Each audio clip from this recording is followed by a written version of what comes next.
ওম তৎসৎ। তবে যাদের মন অনন্ত সমাপ্তিতে, তাদের কাছে জগতের সব আঘাত তুচ্ছ। সমুদ্রে একটা ঢিল বা মস্ত পাথর পড়লেই বা কি, সমুদ্রের কিছু যায় আসে না, কিন্তু বুঝতে পারে যে কিছু পড়েছে। ঠাকুর শ্রী রামকৃষ্ণকে গিরিশ খাবার আসন থেকে তুলে দিল। দেবেন্দ্রনাথের ঠাকুরের বাড়িতে গিয়ে ঠাকুর সামান্য শিষ্টাচারটিও পেলেন না।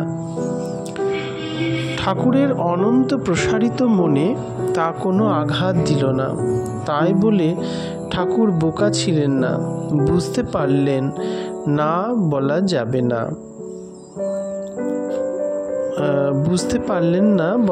না, বুঝতে পেরেছেন, পারতেনও। মহাপুরুষকে যারা বাধা দিয়েছে, উপহাস করেছে, ইতিহাসে তারাই হাস্যাস্পদ হয়ে রয়েছে।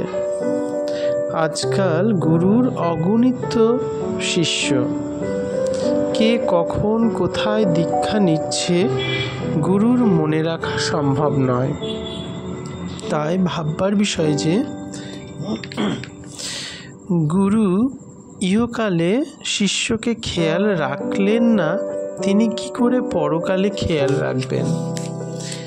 মাইকিং করে বহু লোককে একসাথে মন্ত্র দেয়া কি করে চলবে? সব মানুষ কি সমান? তবে একই মন্ত্র সবাইকে দিলে কি করে হবে? প্রত্যেকের সূক্ষ্ম শরীর দেখে নিয়ে তবে উপযুক্ত মন্ত্র দেওয়া হয়। চিত্তের 5 অবস্থা: মূঢ় চিত্ত, ক্ষিপ্ত চিত্ত, একাগ্র চিত্ত এবং নিরুদ্ধ চিত্ত। গুরু বোঝেন আর তদনুসার সাধন প্রণালী বলে দেন। ধোপা জানে কোন কাপড় কেমন করে ধুতে হয়। সুতোর হলে খাড়ে, কাঁচে, আর রেশম বা পশমের হলে ড্রাই ক্লিনিং করে দেয়।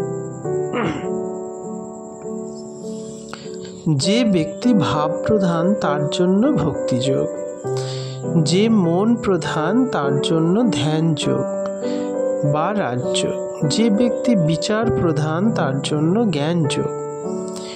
খ্রিস্টান, বৌদ্ধ, ইসলাম, পৃথিবীর যত মানুষ, তারা সবাই এই 3 ধারায় এক ধারায় পড়ে। সদ্গুরু ব্যক্তি স্বভাব অনুসার পথ বলে দেন। জ্ঞানের, ধ্যানের বা প্রেমের ধারা বলবেন।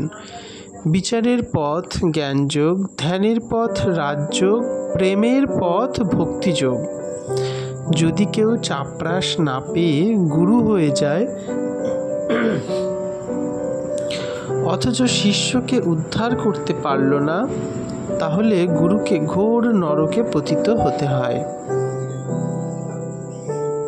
স্বামী রাম সুখদাসজি বলতেন, যে গুরু নিজের শিষ্যকে উদ্ধার করেন না, তিনি পরের জন্মে কুকুর হন আর শিষ্য পোকা হয়ে তার রক্ত শোষণ করে। চাপরাশ বা অধিকার না পেলে তার কথা কে শুনবে? সেই হালদার পুকুরের পাড়ে হাগার কথা জানো তো? রোজ সকালে এসে লোকেরা গালমন্দ করে, কিন্তু কিছুই হয় না, আবার হাগে। একদিন সরকারি নোটিশ পড়ল, বাজছে করা বন্ধ হলো। অধিকারীর কথা শুনে। ওদিকে লক্ষ্য করো, মাত্র 2 মাস শ্রী চৈতন্যদেব নবদ্বীপে হরিনাম করেছেন। 500 বছর পরেও লোকে নাম করে চোখের জল ফেলছে।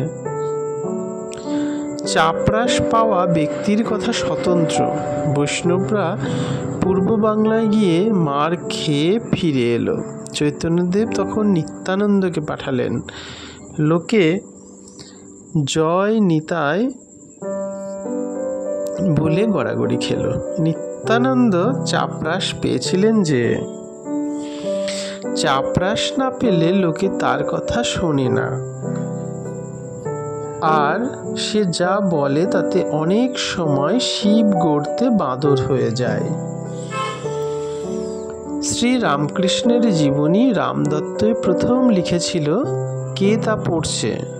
শ্রী শ্রী রামকৃষ্ণ পরমহংসদেব বলতেন, তার আদেশের পর যেখানে সেখানে আচার্য হওয়া যায় ও লেকচার দেওয়া যায়।